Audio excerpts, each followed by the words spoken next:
Reply వచ్చింది. అక్కడ జైపాల్ రెడ్డి అనే అతను ఉంటాడు, ఇంకెవరో దినేష్ రెడ్డో ఏదో ఆయన పేరు గుర్తులేదు, వాళ్ళని అడగాలట, వాళ్ళు టైం ఇస్తారట.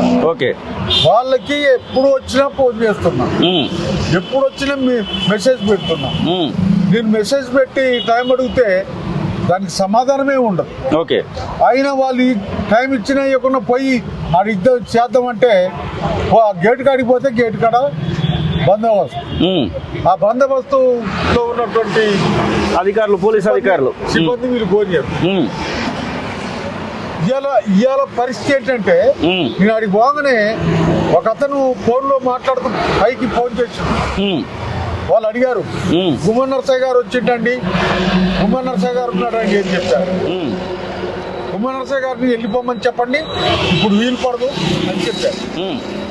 అంటే ఈ గవర్నమెంటు లేదు, ఈ ముఖ్యమంత్రి ఎవరి కోసం, ఎవరికి సేవ చేస్తాడు? మాలాంటి వాళ్ళ నుంచి తీసుకుంటే ప్రజా సమస్యలు ఏంటో వస్తాయి,